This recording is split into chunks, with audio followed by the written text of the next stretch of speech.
강원도 횡성군의 한 타이니하우스 제작 공장을 찾아왔습니다. 이곳에선 보통 6평에서 12평 사이 다양한 디자인과 크기의 타이니하우스가 제작된다고 합니다. 저희는 이제 그 판넬 그리고 목조 이전 아파트나 이런 주거시설보다는 좀 다른 이동식 주택을 제작하고 있어요. 이동식 주택. 네. 오늘은 타이니하우스의 기초인 바닥 작업이 진행되는 날입니다.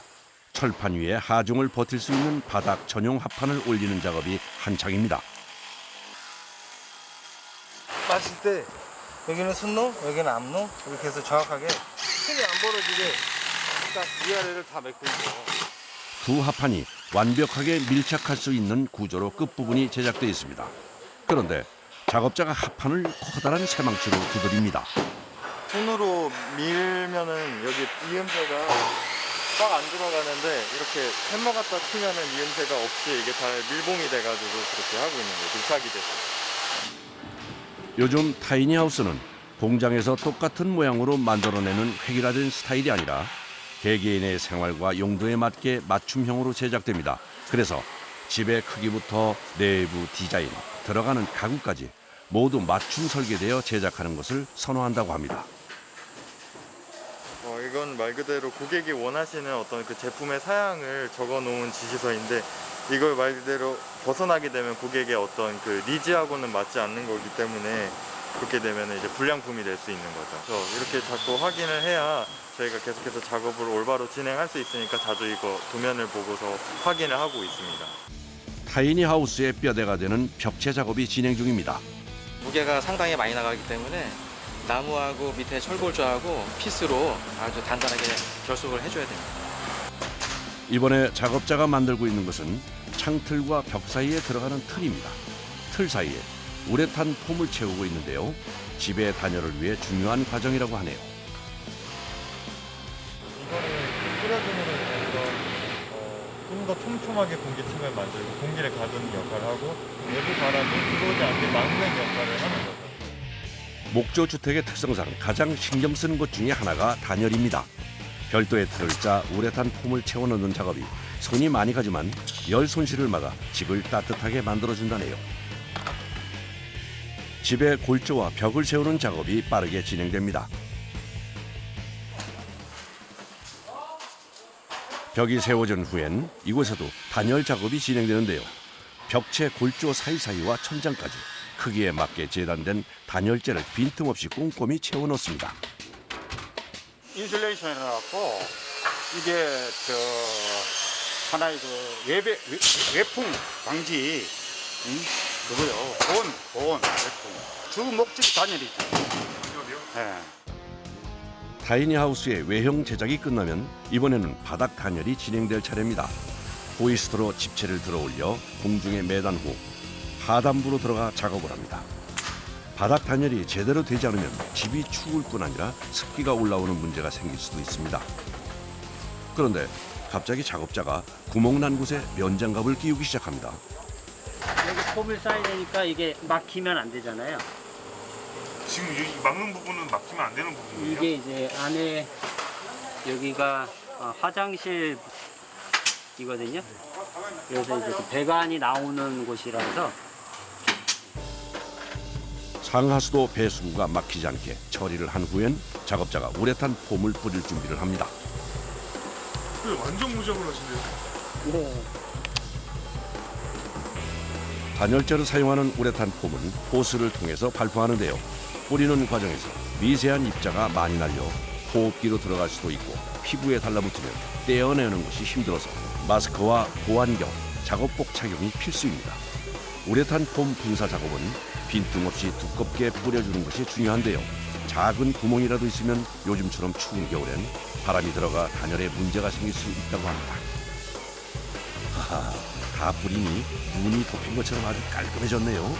용질 우레탄 폼이라는 건데요. 이게 연질 우레탄 폼에 비해서 단열이나 방수 효과가 매우 뛰어나거든요. 그래서 이제 고객님들이 겨울에 추위나 또 습기가 올라오는 것을 방지해주기 때문에 매우 좋을 겁니다. 다른 작업장에선 천장 골조를 세우는 작업 중입니다. 고공 작업은 자칫하면 위험할 수 있어 신경을 곤두세우며 작업을 해야 해 지상 작업보다 훨씬 힘이 듭니다. 지붕 천장판 2층에 올리는 거죠. 타이니하우스는 보통 6평 정도의 작은 공간이기 때문에 2층에 다락방 같은 복층 공간을 하나 더 만들어 집을 조금 더 넓고 효율적으로 사용하려는 사람들이 많다고 합니다. 복층을 올리기 위한 골조 작업이 끝났습니다. 이제 합판을 올려 천장을 만들어줘야 하는데요. 나무 조각을 압축한 합판이라 한 장의 무게만도 20kg 정도로 길고 무거운 합판을 천장까지 올려야 하는 작업이 만만치 않습니다. 보기에도 아슬아슬한데요. 아이고, 저런 큰일 날 뻔했네. 정말 2층을 만드는 작업은 위험할 수 있어 항상 집중해야 합니다. 고정이 안 됐을 때는 제가 미끄러워요. 밟았을 때는 이제 밀려 나가라 하니까 걱정이 되죠. 그러니까 이제 항상 위에 있는 분도 그런 거 미끄럼 방지하기 위해서 좀 조심하고 안전을 항상 주시하고 일을 하고 있는 거예요. 이제 단열을 해줘야 하는 공간이 한 곳 남았는데 실내 바닥입니다. 여긴 황토와 돌가루를 섞어 작업을 합니다. 통기성도 좋아지고요. 그다음에 이제 이 황토만 치면 너무 무거워서 들 수가 없거든요. 그럼 이제 이게 좀 경량화도 해주고. 먼저 온수관 설치를 끝내고 난 후 미리 작업해놓은 황토와 돌가루를 섞은 흙을 굴곡이 없이 평평하게 깔아줍니다. 황토를 깔면 온수 난방을 할 수 있고, 온수 난방을 하고 황토를 깔면 황토의 열전도가 돼서 일단 단열이 좋아지고요. 그다음 황토에서 나오는 이로운 에너지를 또 느낄 수 있죠. 마무리는 황토 반죽을 바닥에 3cm에서 4cm 정도 높이로 굴곡 없이 두껍게 발라줘야 끝이 납니다. 손도 많이 가고 가격도 비싸지만 황토 바닥을 고집하는 이유는 전통 구들과 비슷한 효과를 내기 위해서라고 하네요. 작업자들이 4시간 정도 고생한 황토 바닥 작업이 끝났습니다. 미장이 마무리되면 바로 건조 작업이 시작됩니다. 보일러로 계속 떼가지고 말려가지고 3일 동안 완전히 양생을 시키는 거예요. 24시간 동안 계속 네, 이렇게 계속. 하시는 거예요? 네, 3일 동안 계속 깨가지고 계속 얘를 건조를 시킵니다. 며칠 뒤 다시 찾은 타이니 하우스 제작 공장. 실내 벽 작업이 진행 중입니다. 내부 마감은 주로 미송이나 편백나무를 사용하는데 나무가 길고 무겁다 보니 작업이 쉽지 않습니다. 특히 나무면이 안 맞으면 벽이 울퉁불퉁해질 수도 있어 정확히 면을 맞춰 작업을 진행합니다. 공장의 다른 작업장. 이곳에선 타이니하우스의 내부 마감이 진행되는 동안 실내에 설치되는 각종 부속물들을 제작합니다. 어떤 거 만드시는 거예요? 계단 밑에 딱. 이거 나중에 계단이 되는 건가요? 네. 요리 분실을 좀 놔두고 2mm, 3mm, 4mm. 이게 이제 계단판을 갖다가 다른 판을 갖다 파는 거예요. 구타로 생각해가지고 만들었어요. 여기에 나중에 여기 요렇게 파지거든. 얘로 파져요. 거기에 이제 지탱할 수 있는 자리가 예, 안에 파져요. 홈이 되는 거예요. 이 처음 보는 직사각형의 도구는 목공 경력 40년의 손정석 씨가 계단 제작을 빨리 하기 위해 직접 만든 것이라고 하는데요. 세웠을 때 이 자를 사용하면서부터 작업할 때마다 치수를 재야 하는 번거로움이 사라졌다고 합니다. 직접 만든 자를 이용해 재단이 끝나자 계단 만드는 작업이 정말 일사천리로 진행됩니다. 계단 만드는데 이 하나 만드는데 하루 넘게 걸렸어요. 그래서 이렇게 하다가는 도저히 안 되겠다. 이게 이제 빨리빨리 만드는 방법을 찾겠다 해가지고 지금 만드는 것이 또 그런 틀도 그래서 만들었고. 지금처럼 불편한 것을 해결하기 위해 스스로 도구를 만드는 능력은 오랜 시간 한 우물을 판 시간이 만들어준 노하우인 듯합니다. 완성된 계단에 설치를 시작하는 작업자. 계단은 아이들이나 노인 등 다양한 사람들이 사용하기 때문에 안전과도 직결이 돼 있어 제작과 설치 모두 신경을 써야 합니다. 드디어 계단 설치가 모두 끝이 났습니다. 틀을 만들고 또 각도를 정확하게 계산을 해서 만들다 보니까 시간이 한 3분의 1이 단축이 돼요. 그냥 이래 만드는 것보다. 그렇기 때문에 이제 우리가 계속 매일매일 계단을 만들어야 되니까. 됐어요? 됐어요? 타이니하우스 제작 시 단열 다음으로 중요한 요소는 방습입니다. 작업자들이 외벽에 방습지를 붙이고 있습니다. 바깥에 이 공기가 안에를 차단되는 거죠. 얘를 단열 역할도 되고 습기도 방지해주고. 은박띠처럼 생긴 이 기다란 테이프도 방습을 위해서 붙이는 거라는데요. 목조주택의 특성상 습기 방지 작업은 항상 꼼꼼하게 해야 합니다. 다 1,400 써놨어. 창틀 주변 그리고 이렇게 벽이 만나는데 이런 데 부분들은 그 외부 이제 습기로부터 굉장히 취약한 부분이거든요. 그래서 최대한 완벽하기 위해서 2중, 3중으로 작업을 계속 하는 중입니다. 만약 이 방수 테이프로 외벽 마감을 해주지 않으면 벽 안쪽에 누수가 생기는 낭패를 볼 수도 있다고 하네요. 자, 이제 타이니하우스 제작이 끝이 보이는데요. 외벽을 마무리하는 중입니다. 그런데 이 외장재를 붙이는 방법도 방수와 관련돼 있다고 하네요. 하단부터 상단으로 빗물이 위에서 아래로 흐르니까 그렇게 작업을 하는 거예요. 아, 아래부터 위로. 예로 작업할 때는. 설치를 맞추기 위해 분주하게 마무리 작업이 진행됩니다. 드디어 여러 작업자들의 노력으로 복층 타이니하우스가 완성됐습니다. 완성될 때까지 얼마 정도의 시간이 걸리는 거예요? 모델마다 다른데요. 빠르게 만들어지는 것은 한 이틀 만에 만들어지는 것도 있고요. 한내리는 경우에, 일단 목조주택인 경우에는 이제 3주 또는 4주 정도가 걸립니다. 다음 날 새벽 4시.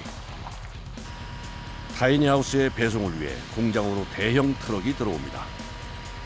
아직 해도 뜨지 않는 깜깜한 새벽인데도 불구하고 작업자들이 벌써 분주합니다. 그런데 이렇게 새벽부터 배송을 준비하는 특별한 이유가 있는 건가요? 물건이 폭이 넓고 높다 보니까 차량이 많을 때는 다니면 다른 차하고 간섭이 많이 있어서 새벽에 움직여야 운전자들도 편하고 저희 배송하는 사람들도 마음이 편하니까 새벽에 움직입니다. 비교적 가벼운 2층부터 크레인으로 들어올려 트럭에 싣는 작업을 시작합니다. 1, 2층 합해서 집의 무게만 무려 8톤. 만드는 것도 힘들었지만 트럭에 싣기도 쉽지 않습니다.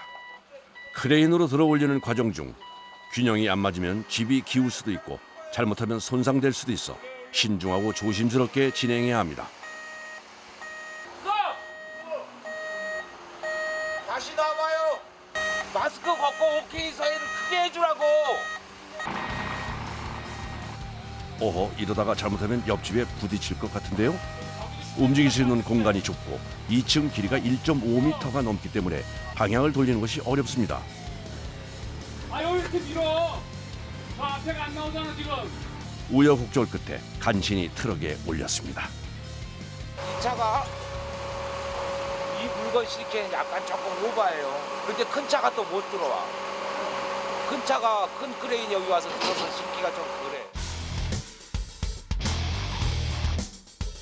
드디어 타이니하우스를 실은 트럭이 시공 현장으로 출발합니다. 강원도 홍천의 설치 현장. 그런데 도로폭이 좁고 사방이 나무로 둘러싸여 있어 대형 화물차가 들어가는 것이 만만치 않습니다.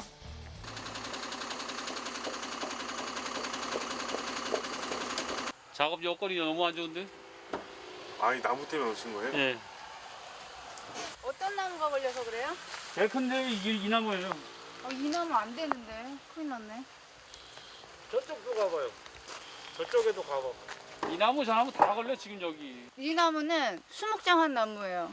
그래서 이건 건드리면 안 돼요. 어머니의 수목장을 진행한 의미 있는 나무를 다치지 않게 하려고 방향을 틀어 다른 나무의 가지를 자르기로 결정했습니다. 나무를 자르지 않고는 트럭이 들어갈 수 없어 어쩔 수 없이 내린 결론입니다. 오케이, 오라. 더. 됐어? 반대로 이제 못 오시. 네, 그 상태로 들어와. 서서히 움직이는 자동차. 힘들게 설치 장소 앞까지 오는 것은 성공했지만 설상가상으로 비까지 와서 바닥이 꺼진 상태. 작업을 위해 부랴부랴 바닥에 널빤지를 설치합니다. 겨우 바닥을 높인 후에야 크레인에 거치대를 내립니다. 노면 상태가 현재 안 좋잖아요. 포장 들어가기 때문에 언제든지 끼어올 수 있거든요. 이 중량이 이게 1층만 한 6톤 넘어가요. 무게 자체가. 그리고 이제 뒤에 보시다시피 저렇게 뒤로 쳐져 있잖아요. 중량비가 안 맞거든요. 그러니까 그거를 맞춰줘야 되거든요.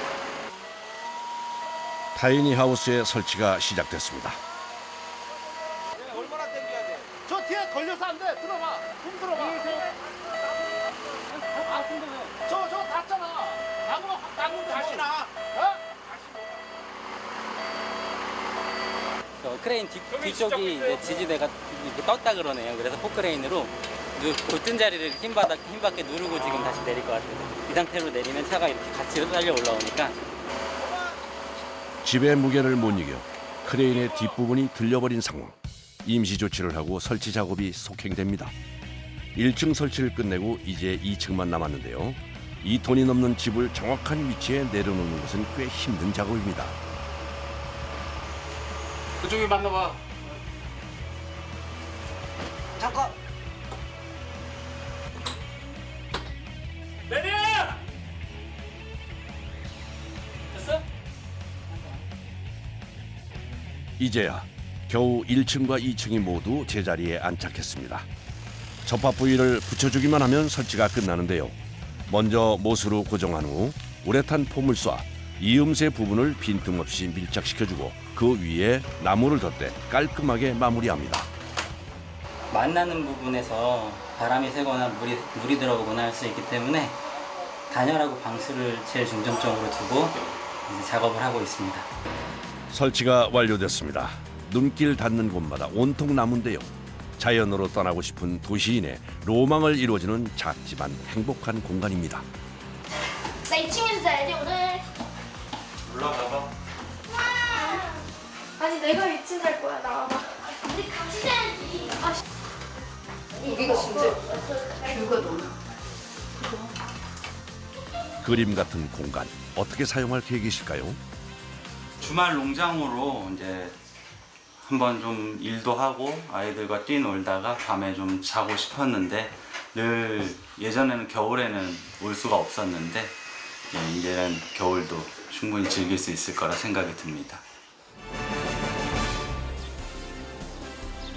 경기도 안산시 또 다른 타이니하우스를 제작하는 공장.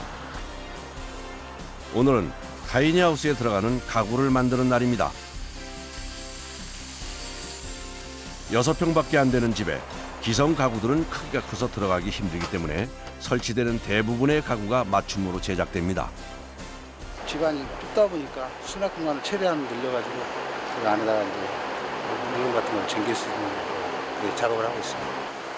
오늘 제작할 가구에 대해 상의하는 작업자들.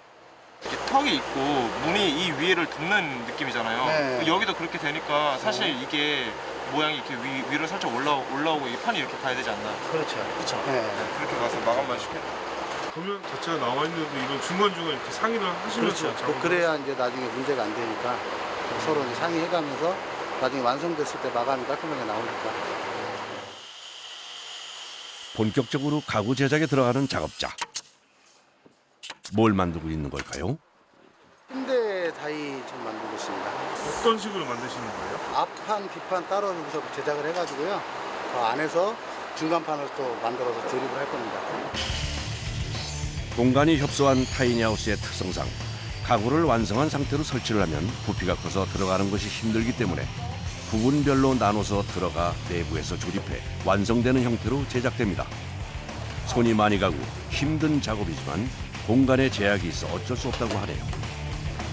그런데 이렇게 나눠서 조립하면 크기에 오차가 생기진 않나요? 중간중간에 치수 점검을 하고 도면하고 또 현장 조건하고 맞춰서 제작을 했기 때문에 딱 들어왔을 때는 거의 1, 2mm 오차 이상 안 나니까요.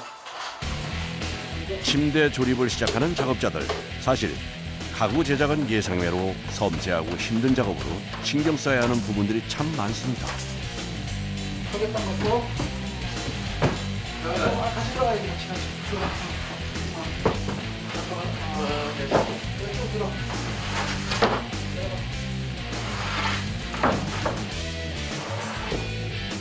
나무의 재단 외에는 조립하는 것부터 못을 박는 일까지 대부분 집안에서 진행됩니다.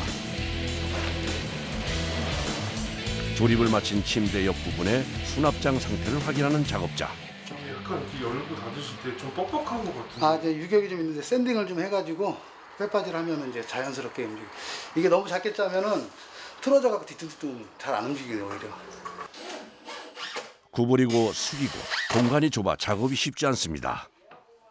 소비자들이 이제 좀 편하게 쓸 수 있게끔 최대한 공간을 활용하기 위해서 여기서 직접 제작을 합니다. 그러니까 빈틈없는 좁은 공간이라도 다 찾아내가지고 거기에 매립할 수 있게끔 최대한 신경을 많이 써서 수납 공간을 최대한 활용을 하는 거죠. 지금 만들고 있는 침대 도면인데요. 눕는 공간을 제외하고는 모두 수납 공간으로 활용될 예정입니다. 맞춤 가구의 특성상 고객의 성향과 라이프 스타일에 따라 디자인이 달라져 회의가 잦습니다. 좀 다양한 크기의 수납 공간을 최대한 활용해가지고 이 작은 6평 공간 안에서 좀 어떤 수납할 수 있는 공간을 좀 극대화시켜보자, 이거에 좀 초점이었거든요. 그래서 이 박스 같은 경우에는 사람이 앉을 수 있는 높이가 나오거든요. 이게 450 정도면 앉았을 때 무리는 없죠? 무리는 없죠. 그렇죠. 450 정도 나오니까 이것도 이동을 할 수 있는 형식으로 만들면 이 테이블과 식탁에 만나가지고 어디서든 밥 먹을 수 있는 공간이 생길 수 있을 것 같아요. 취향에 맞게 옮기면서 거실 공간을 좀 극대화시켰다가 필요할 때는 테이블이나 의자 같은 꺼내 쓸 수 있게 만들면 또 좋을 것 같고, 사람에 맞춘 공간이 먼저 돼야 되니까 그 클라이언트가 추구하는 바 아니면 그거에 대한 목적에 따라서 저희가 맞는 것만 넣어가지고 조금 더 실용적이면서 미적인 것도 추구하면서 이런 가치 있는 공간을 만드는 게 충분한 커뮤니케이션을 통해서 이루어지는 거 아닌가라고 생각을 하고 있습니다. 이번엔 복층 타이니하우스의 2층으로 올라가는 계단 작업입니다. 어떤 아이디어가 담긴 공간으로 탄생될지 기대되는데요. 그런데 작업자가 종이가 아니라 벽에 직접 도면을 그립니다. 무슨 이유에서일까요? 작업을 하다 보면 바닥 높이라든가 이 폭이라든가 도면상하고 일치가 안 되는 경우가 조금씩 있으니까 그것도 또 나중에 안 맞으면 안 되니까 확인을 한 다음에 와크 작업을 하고 있는 겁니다. 이번 계단 제작에 사용되는 목재는 강도가 강한 자작나무인데요. 성인 남성 2명이 함께 들어도 무거워 보입니다. 혼자 들기가 버거우니까 거의 한 20kg. 무겁네. 네. 그런데 보통 사용하는 제품보다 합판이 두꺼워 보입니다. 가구 짤 때는 나무가 휘기 때문에 얇은 거 15T를 짜는 사람들도 있는데 그렇게 되면 나중에 변형이 생기기 때문에 시간이 지나면 뒤틀림 현상이 생겨요. 근데 이걸 18T를 쓰게 되면은 강도가 좀 오래 가고 힘도 많이 방지가 되죠. 사실 나무 먼지 속에서 온종일 서서 가구를 만드는 건 쉽지 않습니다. 좀 힘들죠. 어떤 것들이 좀 힘드신 편이세요? 일단 뭐 현장일 자체가 나무도 무겁고 일단 햇빛 노출되는 공간에서 하다 보니까 직상도 많이 받고 많이 힘들어요. 근데 어차피 공사를 다 마무리 해놨을 때 소비자들이 만족했을 때 그때 좀 뿌듯함을 느끼겠죠. 타이니하우스에 들어가는 모든 구조물은 최소의 공간으로 최대의 효과를 낼 수 있도록 만들어집니다. 계단도 마찬가지인데요. 단순히 2층을 오르는 계단으로만 사용하는 것이 아니라 수납장으로도 활용하게 설계되어 있습니다. 어느새 계단의 모양이 갖춰졌습니다. 공간들은 수납 공간이 되는 거고 나머지는 이제 계단이 되는 거죠. 효율성도 중요하지만 사실 안전과 디자인도 놓칠 수 없는 중요한 요소입니다. 계단 자체가 사람이 올라다니다 보니까 또 이게 꿀렁거리거나 그러면 안전에 또 문제가 있기 때문에 이중으로 이제 보강도 해주면서 인테리어 쪽에서도 좀 모양이 있게 잡아드리는 겁니다. 어느새 계단 제작의 마무리 단계입니다. 마지막으로 작업자가 수납장에 문을 설치합니다. 그런데 이번엔 계단 밑으로 뭔가를 밀어넣는데요. 어떤 용도의 가구인 걸까요? 여기 이제 식탁을 놓을 자리가 없다 보니까 식탁을 매립을 했다가 이제 필요 시에는 당겨서 이렇게 테이블로 쓰게끔 이동식으로 둘이서 2인용으로 그냥 거기서 차도 마시고 이런 용도로 만들었습니다. 아이디어가 돋보이는 계단입니다. 일석이조, 아니 일석삼조인데요. 계단 그리고 물건을 넣는 수납장과 식탁으로 사용할 수 있습니다. 가구 제작이 끝나고 타이니하우스가 완성됐습니다. 맞춤 제작된 침대 하나에 굉장히 많은 기능이 숨겨져 있는데요. 먼저 침대 한편엔 독서등이 설치되어 있고 핸드폰 충전이 가능한 스피커를 매립, 편리성을 더했습니다. 뿐만 아니라 곳곳에 수납 공간이 숨어 있는데요. 침대 아래는 물건을 넣을 수 있는 장으로, 왼쪽엔 서랍형 신발장으로, 반대편 공간엔 의자가 들어 있습니다. 구석구석 버리는 곳 없이 알차게 공간 활용이 되어 있습니다. 그리고 바닥을 넓게 사용할 수 있도록 TV 대신 빔 프로젝터를 설치했습니다. 주방도 한번 살펴볼까요? 위쪽엔 수납이 가능한 선반을 달고 음식을 하는데 충분한 공간 확보는 물론 나무색과 검은색을 함께 사용해 세련된 스타일의 싱크대가 완성됐습니다.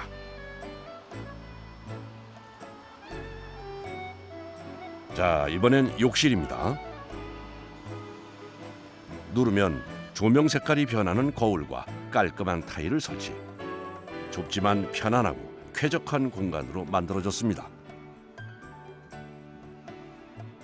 네, 완성됐는데 한번 예. 오, 좋네요.